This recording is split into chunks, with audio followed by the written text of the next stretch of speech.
Chapter 8. Narrative Chaos. More than halfway through the deviltry of El Dorado, Jack Templemore is finally enlightened as to the terrible secret that haunts the people of Minoa. The corrupt priesthood of this degenerate kingdom has been maintaining its power by sacrificing citizens to the anthropophagous tree. The reader will not be surprised by this outcome. An illustration of a writhing human body engoiled within the tentacles of the tree faces the title page of the book, but the revelation of the secret is nonetheless played to great dramatic effect. Templemore, oppressed by a dim unshapen foreshadowing of some new and nameless horror, watches breathlessly as a something asterisk is regurgitated from the maw of the tree and passed about the mobile and twisting branches. P. 249. Emphasis in text. The text lingers over the details of Templemore's sickness and pallor as he finally recognizes the obvious. Great heavens. It is a human body. And lingers as well over the death agonies of the next human victim selected by the tree and consumed with an awful deliberation and absence of hurry. P. 252. All of this should be enough, to quote the review of Deviltry mentioned in Chapter 2, to satisfy the most blasé amateur of the gruesome. Into a single scene, unfolded by means of a heightened Gothic rhetoric of indefinition and suspense, are condensed the themes of Gothic nature, the thingness of the consumed human body, spectatorial nausea, and white barbarism or degeneracy, signaled by the practice of human sacrifice. And yet Aubrey goes the extra mile, so to speak, for his reader. In between the tree's disgorging of one victim and consumption of the next are intruded new horrors. Meantime, from out the dark and filthy water and thick slime of the large pool a few hundred yards away, crawled uncouth monsters the like of which Templemore had never looked upon, save, perhaps, in some fanciful representations of creatures said to have existed in prehistoric times. These misshapen reptiles were from 10 to 12 feet in length. They had heads and tails like crocodiles, but in place of the usual scales they were covered with large horny plates several inches in diameter, and in the center of each plate was a strong spine or spike, thick at the base but sharp at the point. These creatures crawled up to the fateful tree, and it was quickly evident that they came to claim their share in the foul repast, the dry husk and bones from which the tree had sucked the rest. P. 250. Note the precision with which the reptiles are described, the length of the plate, the shape of the spike. The text goes on to describe with equal precision the interaction of the reptiles with the tree, an interaction discussed as symbiotic and thus fully consistent with the laws of natural selection and species adaptation.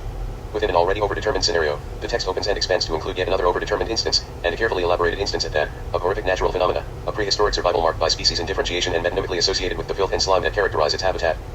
Gratuitousness. These scavenging reptiles serve as an example of what I will call gratuitous gothicity. The awkward transition meantime which introduces the reptile signals a slight rupture in narrative coherence, a break in an otherwise tightly plotted scene whereby Aubrey pauses to pile on the details of a secondary, or supplemental, instance of Gothic embodiment.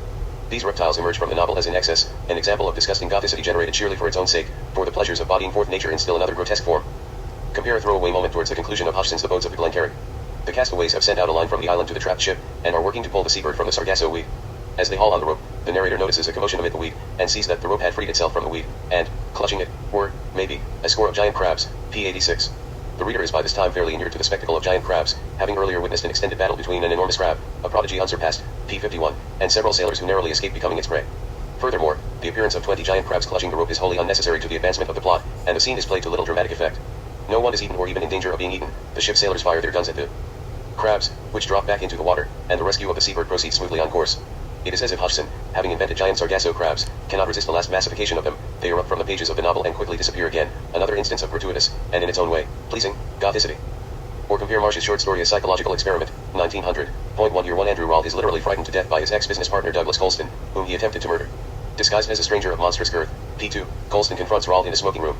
As he reminds Rald of the details of his crime, Colston slowly undoes his outer garments. From his pockets emerge hideous things, F's, nudes, lizards, various crawling creatures, P4. From his overcoat falls another horde of crawling creatures, which drop like lumps of jelly onto the floor and lie there in a rippling mass, P7. Beneath the overcoat is an oilskin, writhing with obscene life, and from this gush he has forth an amazing mass of hissing, struggling, twisting serpents, P9. While the room comes alive with an impossible number of swarming reptiles, far more than the most capacious overclothes could ever hold, Rald is entangled in the quivering tentacles of a squid-like creature that leaps out from a modified jack-in-the-box, P17. The revenge plot is clearly a slender pretext that allows Marsh to present the startling image of a man whose body disgorges reptiles, and steadily to develop the effect generated by the multiplication of slimy, writhing monstrosities. As a psychological study, unless, perhaps, the reader is the object of the psychological experiment, the story is hardly notable. As a spectacle of absurd excess, it is remarkable. Earlier I described the fin de siècle Gothic as a genre marked by both attraction towards and aversion from the object of its obsession, occluding that object through mechanisms of textual hysteria, and yet compelled by the prospect of abhuman becomings. While the genre manifests horror and nausea at every turn, it nonetheless labors, as in the examples given above, to aggravate and multiply instances of Gothic embodiment. The seeming gratuitousness of this labor may be likened to Dr. Moreau's. Moreau produces monstrosities simply because he wishes and is able to do so. The technologies at hand allow him to test the extreme limit of plasticity in a living shape, and the manipulation of bodies gratifies his intellectual desires, P75. Similarly, the Gothic seizes upon the opportunity at hand, the evacuation of human identity accomplished within the sciences, in order to experiment with the plasticity of human and other bodies. The genre hardly manifests the calm detachment of Dr. Moreau, who speaks of his strange colorless delight, P75, in the spectacle of morphic chaos. The Gothic's very hysteria testifies to its disgust for that spectacle, and its nostalgia for that fully human identity whose passing it marks. And yet its hysteria should also be seen as a form of delirium, wherein pleasure predominates as much as nausea, and indeed the two emotions cannot be separated. The genre's delight in morphic chaos is not colorless, but it is nonetheless as speculative and experimental as Moreau's. What the Gothic demonstrates is that there are no limits to the plasticity of form. Any morphic trait can be admixed with any other. Any body can be shapen or distorted to, and past, its extreme limit. Darwinism especially had opened the door to this kind of speculation, with its theorizing of the absolute fluctuability of morphic structures. Darwin's is a scenario wherein functionality is the only criterion for a species' success, so that abominable bodies are no less fit than seemingly integral ones. And in fact no body is integral, for a crucial component of species functionality is morphic flexibility. The most successful species are the most variable ones. The Darwinian narrative, moreover, describes an ordering and or disordering of bodies that occurs randomly, governed by chance rather than providential or other design. Thus the plastic thingness of organic matter, its tendency towards some organization, any organization too, can be molded according to a limitless number of narrative possibilities. Darwinian natural selection, in other words, is a process both excessive and gratuitous, capable of producing a dense range of bodily forms, more than are needed or can be imagined, and producing these within no meaningful plot structure, but only as accident arranges. Texts like Moreau, or the fictions of parallel evolution, incorporate the Darwinian narrative by bematizing the randomness and Gothic fertility of evolutionary processes. Moreau's wanton, sheerly experimental manipulation of bodily structures, parallel to nature's, is a plot device whereby the novel can generate a striking variety of morphic abominations.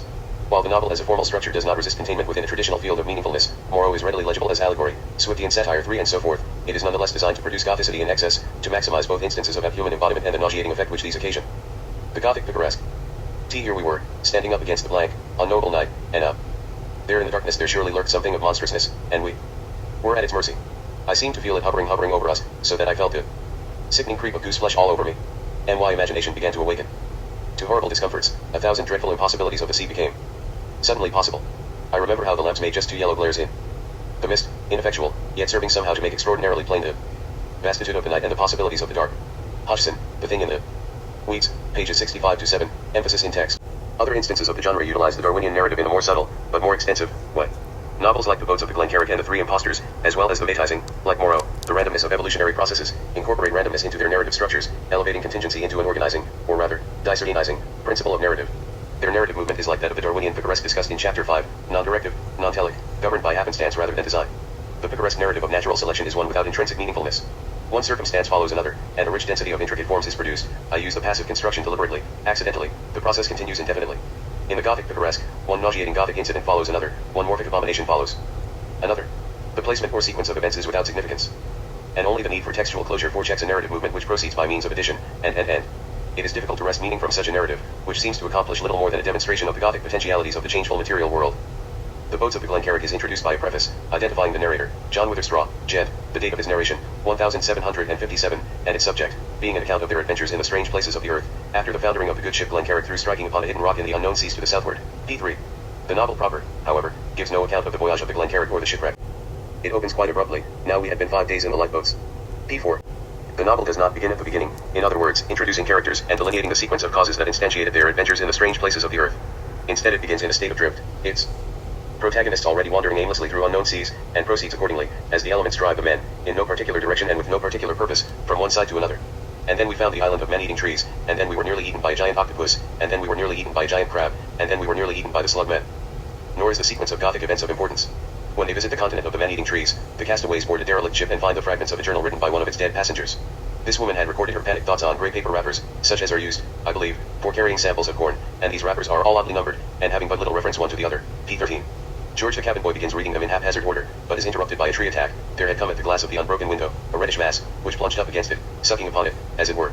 I saw that it had the appearance of a many-flapped thing shaped as it might be, out of raw beef, but it was alive. p15. Emphasis in text. George escapes with only one random sheet of the journal, which serves as the final installment of the woman passenger's story for lack of a proper conclusion. That is, the woman's terrible narrative, as the novel presents it, is out of sequence, disjointed, and incomplete. The audience nonetheless, George's and Hodgson's audience both, knows exactly what it needs to know. An indescribable thing made search through the ship. p14. The crew was eaten. The diarist was eaten. The natural world teems with abominations. The narrative movement of the Boats of the Glencarrick is like that Wells described in the quote which begins chapter 5, where he compares the progression of evolution to the course of a busy man moving about a great city, doubling and twisting about in no discernible pattern. Or rather, if there is a pattern in Glencarrick 3, if anything unifies its plot strung together of disjointed Gothic events, it is the non-pattern of disorder. The mariners drift through a Gothicized nature, filled with thingness and always threatening to draw the human subject into the field of thingness. Moving at random, they encounter one abomination after another, and are racked with horror and nausea. The novel does not seek to infuse these abominations with meaningfulness. The man-eating trees signify suchly, the giant crabs signify suchly, they simply exist, the disgusting products of a natural world both chaotic and fertile in expedient. The Boats of the Glencarrick, that is, makes no attempt to contain the disorderly natural world it describes. Its narrative structure is rather such as can elaborate that disorder with as much variety and detail as possible. All Gothicity is gratuitous in Glencarrick, in the sense that its Gothic incidents, taken separately or as a whole, point towards nothing except the random meaninglessness of the abominable material world, and in the sense that the novel offers its reader no moral, only the strange pleasures of nausea, intensified through narrative repetition. 8.1 The Three Impostors, Arthur Macken's Urban Chaosmos. In the quotation from Zoological Retrogression discussed above, H.G. Wells describes evolution as an aimless and directionless process, serving but to produce an endless array of complex, yet meaningless, forms. The natural world, we may conclude, is a teeming chaos, but one should not expect that a move from the realm of nature to that of human culture would afford any guarantees of orderliness or meaningfulness. Point 5. For in elaborating the randomness of the narrative of evolution, Wells looks to the city for his primary metaphor. As natural selection produces a rich array of morphic configurations, so does the modern city breed an intricate variety of human activity and interaction. It is a fertile matrix of narratives, but these are not necessarily orderly, telic, or meaningful narratives. The urban space is a dangerous space of flux, wherein social identities may be undone and remade, and wherein seemingly limitless numbers and types of social interchanges are possible amidst a dense and heterogeneous population.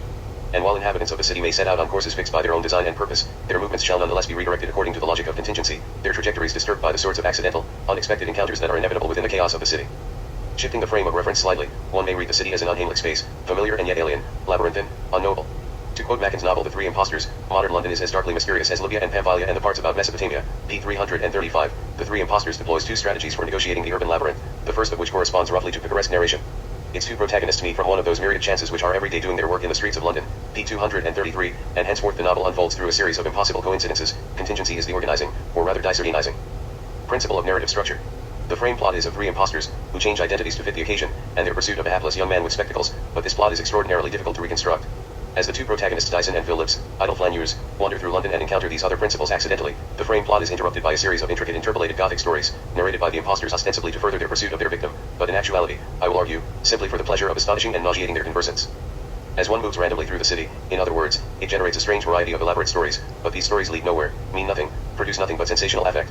The Three Impostors at times seems to offer itself as such an instance of a meaningless text, which circumnavigates the chaotic space of London but makes no attempt to organize it, as the boats of the Glencarrick circumnavigates the chaotic space of nature but makes no attempt to organize it. But this strategy of picaresque narration is at other times counterposed with the paranoiac mode of narration that more usually characterizes the Gothic.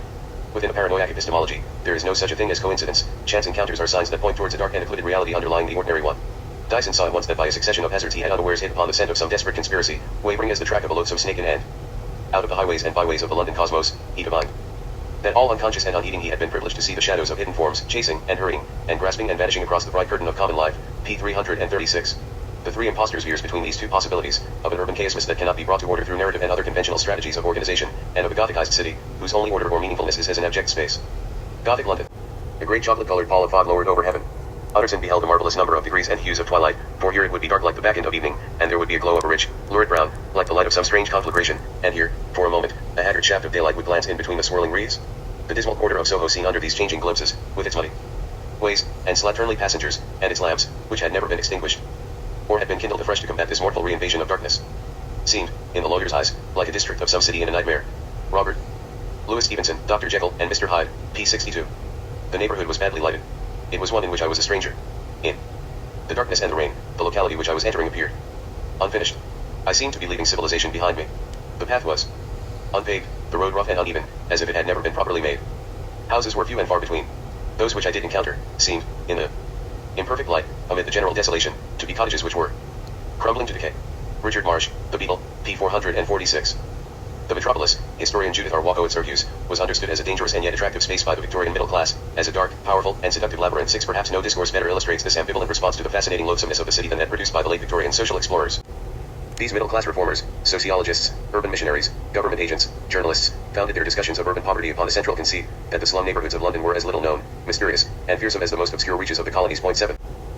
In How the Poor Live, 1883, for instance, George R. Sims record as the result of a journey into a region which lies at our own doors, into a dark continent that is within easy walking distance of the General Post Office. 8. The power of the simile, later elaborated at great length by William Booth in Darkest England and the Way Out, 1890, lies in its figuring of London as unhamely. The familiar, well-charted city is revealed as absolutely unfamiliar, the civilized capital of the great empire is a chaotic space of barbarism and darkness. As sheathing in the very center of our great cities, concealed by the thinnest crust of civilization and decency, is a vast mass of moral corruption, of heartbreaking misery and absolute godlessness, writes Andrew Mearns in his 1883 The Bitter Cry of Outcast London, and inquired into the condition of the abject poor, Keating, p. 92. Many critics have discussed the combination of disgust and fascination with which the Victorian middle-class subject turned its gaze upon the poor, who were regarded as dangerous, yet intriguing, agents of physical and moral contamination. Point 9. The rhetoric of the social explorers could only heighten disgust and fascination alike by figuring the slum dweller as an exotic native, savage, brutish, driven by animalistic passions. Point 10. What interests me as well, however, is the way in which this rhetoric constructs the urban slum as an undifferentiated space, an awful slough, as Mearns describes it, a seething mass without structure or proper form. As such it resists and exceeds language. The social explorers' quite particularized descriptions of the filthy bodies, houses, and streets of the urban poor are punctuated by assertions that words could never convey the extent and nature of the horrors under consideration. A strategy typical of the fin de siècle Gothic text, like the three imposters, which veers back and forth between the most graphic scenes of bodily mutilation and transformation and a vague rhetoric of the ineffable. For certain of the social explorers, particularly the urban missionaries like Mearns, this undifferentiated space is not entirely chaotic, for it can be made to yield a definite, albeit negative, meaning, of misery, squalor, and immorality. P. 92. But even writers like Mearns, confronted by this inchoate mass which neither language nor statistical analysis can bring to order, may find it easier to produce effect rather than meaningfulness from the awful slough. All of the social explorers emphasize, in varying degrees, the thrilling pathos, the shocking brutality, of the urban slums and their inhabitants, from which an endless number of sensational stories can be extracted. Like the fin de siècle Gothic authors who specialize in the gratuitous elaboration of sensational affect, the social explorers, failing to make sense of the labyrinthine city, offer instead the dubious, intense pleasures of the narrative of horror. In the fin de siècle Gothic novel, however, it is the entire metropolis itself, not just its relatively delimited slum neighborhoods, that is figured alternately as a labyrinth, a seething mass, an awful slough, an uncharted wasteland. The Gothic certainly does not scruple from identifying the urban slums as sites of a special abjection, as with the surreal Soho neighborhood, like a district of some city in a nightmare, described in the quote from Jekyll and Hyde above, the dockside opium dens of the picture of Dorian Gray, the waste void of the squalid neighborhood, one of the foulest slums of Clerkenwell, in which Walters, the three imposters * young man with spectacles, is run to ground, pages 334, 337. However, perfectly respectable neighborhoods may be sites of chaos and abjection as well, like the unfinished Hammersmith building project in which the Beatles' Robert Holt is entrapped and tortured, described in the quotation above, or suburban Perthheath, home to both Count Dracula's decrepit Carfax estate and Dr. Seward's insane asylum. Dyson first encounters the imposters in a genteel residential neighborhood of stucco and prosperity, somewhere near Tottenham Court Road, pages 235-6. As Dyson describes it, a man is sauntering along a quiet, sober, everyday London street, a street of grey houses and blank walls, and there, for a moment, a veil seems drawn aside, and the very fume of the pit steams up through the flagstones, the ground glows, red hot, beneath his feet, and he seems to hear the hiss of the infernal cauldron, p. 238.11. Narrativizing the Gothic city. Dr. Lipsius, I have often heard very young men maintain that style is everything in literature, and I can assure you that the same maxim holds good in our far more delicate profession. With us style is absolutely everything, and that is why we have friends like yourself. Walters, I foresaw that if I fell into his Lipsius hands, he would remain true to his doctrine of style, and cause me to die a death of some horrible and ingenious torture. I hardly dare to guess how it will at last fall upon me. My imagination, always a vivid one, paints to me appalling pictures of the unspeakable torture which I shall probably endure. The Three Impostors, pages 342, 348, all art is quite useless. Oscar Wilde, preface to the picture of Dorian Gray. What Dyson finds in this genteel neighborhood into which he has accidentally wandered is a story in progress. When he sees one man, chased by another, fling away an object, Dyson procures the object from his hiding place, and later identifies it as an extremely rare gold coin, the only one remaining from an issue struck by Tiberius to commemorate an infamous excess, p. 237. Dyson and the reader will discover much later that the pursued man is in fact Walters, the doomed young man with spectacles. Walters is a would-be scholar who meets a certain Dr. Lipsius in the British Library and is seduced by him into following the science and art of pleasure, p. 339, which involves, among other things, the practice of orgiastic pagan rituals in a house of quiet and respectable aspect in a street lying to the north of Oxford Street, p. 340. Walters is enlisted, without his knowledge, to help murder the dealer who carries the gold Tiberius. When he discovers the man's corpse embalmed in an Egyptian mummy case, he flees in horror, accidentally grabbing the valuable Tiberius on his way out, and is thenceforth tracked by the three impostors, emissaries of Lipsius. Note that this particular narrative strand of the Three Impostors, the story of Walters, to which approximately 1/10 of the novel is devoted, is already much too densely and sensationally plotted to summarize with any economy, and I have not even finished with it. It is as if one might wander into any London neighborhood at any moment. Dyson is addicted to aimless walks through the city, p. 350, and stumble onto fantastic tales in progress, of orgies, murders, corpses in mummy cases, dramatic pursuits. And indeed, this is how the novel is structured, though its structure is of the loosest sort. The city yields narrative, wildly sensational narrative, at every turn. Dyson and Phillips stroll idly about the city, each man following a random trajectory much like that described by the Wells Code which begins chapter 5, and meet in separate encounters the three impostors. The impostors regale them with lurid Gothic stories, for instance, of the young law student who imbibes a mysterious potion and gradually deliquesces into slime, of Dr. Greg's fatal encounter with savage Celtic survivals who possess the power of reversion 12, and use their stories as an excuse to inquire as to whether their interlocutor has by chance met up with a young man with spectacles. The impostor sometimes weaves this inquiry into the interpolated story with skill, but at other times makes almost no attempt to do so. Since certain textual evidence supports the case that Dyson's and Phillips' encounters with the impostors are truly coincidental, Macken's reader can only assume that the impostors are circulating through London telling thrilling stories to everyone they meet, using as their excuse the quite slender chance that a random passerby has seen a young man with spectacles. However, the reader familiar with traditional narrative conventions that plots unfold logically, or at least reasonably, that elaborate subplots will be integrated into the overall plot, or at least will not remain entirely gratuitous, that stories yield morals, or at least a degree of meaningfulness may not be able to assume this at all. Other textual evidence supports an alternate reading, that Dyson's and Phillips' encounters with the impostors are the result of some far-reaching design set in motion by Lipsius and his crew, and the reader's very desire for narrative order may render this alternative the more appealing one. Lipsius has control of a terrible machine, says Walters, a relentless mechanism of espionage and surveillance, pages 342, 347. Walters' language here brings to mind the infernal machines that play such a crucial role in Fanny and Robert Louis Stevenson's The Dynamiter, 1885, whose narrative structure, sensational interpolated tales held loosely in place by an equally sensational frame plot, is said to have served as a model for the three impostors. Set in London, the city of encounters, the Baghdad of the West, The Dynamiter is also a picaresque of sorts, unfolding through a series of accidents and coincidences. Chance, the blind Madonna of the pagan, rules this terrestrial bustle. Chance has brought us three together. Chance will continually drag before our careless eyes 1,000 eloquent clues, not to this mystery only, but to the countless mysteries by which we live surrounded. 13. But what Chance and the three protagonists of the Dynamiter uncover is the nefarious plot of a group of terrorists, possibly Fenians, working to place bombs throughout the city. That these dynamiters are essentially comic bubbles should not obviate the fact that the threat of urban terrorism was perceived as a very real one at the fin de siècle. The anxious perception of London as a chaos, a space of meaningless noise, activity, sensation in which narratives indiscriminately crowd one another and no one narrative has any more significance than the next has its inverse in the paranoid fantasy of a London whose seeming indifferentiation masks a network of deeply laid and infernal designs. The very swarming disorder of the metropolis might seem instrumental to the paranoid, for that disorder can be used to the advantage of terrorist agents like the Stevensons dynamiters and Macken's imposters, who continually shift identities and interweave schemes under cover of the anonymity of the city. Fictions such as The Beetle, Dracula, and Guy Boothby's Feroz the Egyptian, 1899, must be placed within this tradition of paranoid plotting as well, although in these cases it is a supernaturalized foreigner who plots out atrocities while safely hidden within the chaos of London. One Victorian narrative tradition uses the device of the chance urban encounter to quite different, relatively benign ends. In novels like Villette and Dombey and Son, there is no such thing as coincidence. Accidental meetings serve eventually to reveal that all subjects are interrelated, and that their every action, however secretly performed, will have very visible consequences, punishments, and rewards. One might say that this tradition initially figures the urban space, Bronte's Brussels, Dickens' London, as a Gothic 1,15 but then reorganizes that space into a highly ordered and meaningfully human community. But in novels like The Three Impostors, the ordering principle underlying the seeming chaos of the city is a horrific one. Coincidences are not coincidences, they represent instead another click of the relentless mechanism that invisibly controls the hapless, doomed urban subject. The Fenians want Irish independence, Dracula hopes to beget a new race and form an empire, the Beetle Woman and Feroz are engaged in schemes of revenge against the West. These are at least recognizable motives, which might seem to justify a paranoid figuration of the city as a site organized by the intrigues and machinations of the unscrupulous. But what are the goals of Lipsia's far-reaching and all-powerful organization?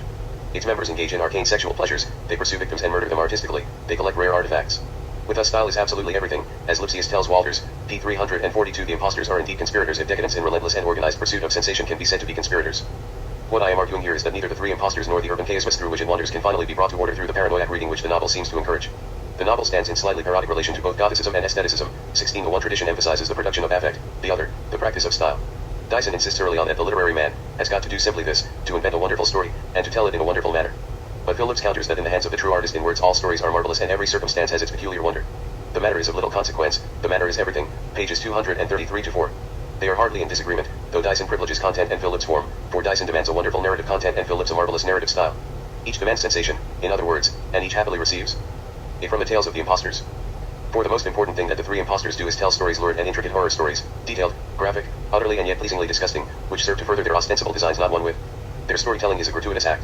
As Dyson would have it, the impostors' tales are utterly fantastic, as Phillips would have it, they make no sense and turn out to be brilliant formal exercises, produced sheerly for the pleasures of narrativization.